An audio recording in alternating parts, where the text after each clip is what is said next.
পাকিস্তান।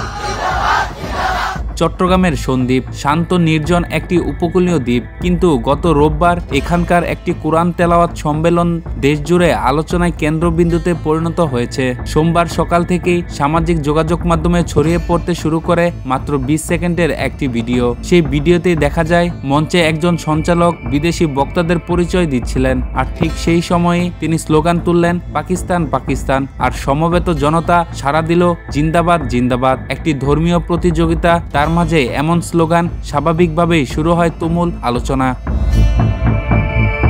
ঘটনার প্রেক্ষাপট খতিয়ে দেখা গেলে জানা যায় সন্দ্বীপের মাইট্যাভাঙ্গা ইউনিয়নের সাউথ সন্দ্বীপ উচ্চ বিদ্যালয় মাঠে আয়োজন করা হয়েছিল আন্তর্জাতিক কোরআন তেলাওয়াত প্রতিযোগিতা।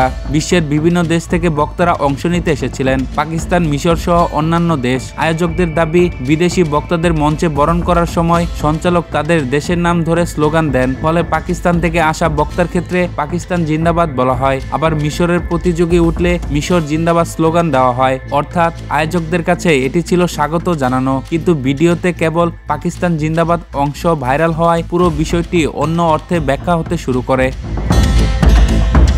ভিডিওতে দেখা যায় পাকিস্তানের পর সঞ্চালক বাংলাদেশের নাম ধরে স্লোগান দিলে দর্শকরা একইভাবে জিন্দাবাদ ধ্বনি দেন। তারপরই নারায়ে তাকবীর, আল্লাহু আকবার স্লোগান ওঠে মঞ্চে। এই অংশটি অনেকেই বলছেন সঞ্চালক সবার ক্ষেত্রে একই প্রক্রিয়া অনুসরণ করেছেন, কিন্তু প্রশ্ন হচ্ছে পাকিস্তান জিন্দাবাদ শব্দগুচ্ছ কি বাংলাদেশের সামাজিক রাজনৈতিক প্রেক্ষাপটে ব্যবহার করা উচিত ছিল, যেখানে মুক্তিযুদ্ধের ইতিহাস এতটাই সংবেদনশীল? সেই প্রেক্ষাপটে ঘটনাটি স্বাভাবিকভাবেই ক্ষোভ তৈরি করেছে স্থানীয় মুক্তিযোদ্ধাদের মধ্যে।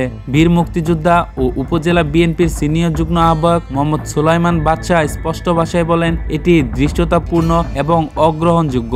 অন্যদিকে প্রশাসনের কর্মকর্তারা বলছেন, ঘটনা সত্য হলে তদন্ত করে ব্যবস্থা নেওয়া হবে। পুরো ঘটনাটি বিশ্লেষণ করলে দেখা যায় এখানে দুই ধরনের বাস্তবতা পাশাপাশি দাঁড়িয়ে আছে।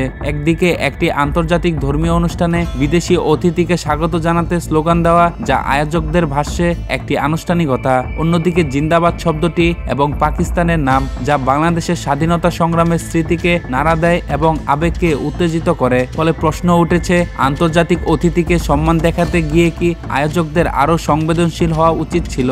আর ভাইরাল হওয়া ভিডিওতে দেখে যে নেতিবাচক প্রতিক্রিয়া তৈরি হয়েছে, সেটি কি শুধুই ভুল বোঝাবুঝি, নাকি এটি আয়োজনের পরিকল্পনায় থাকা অসতর্কতার ফল?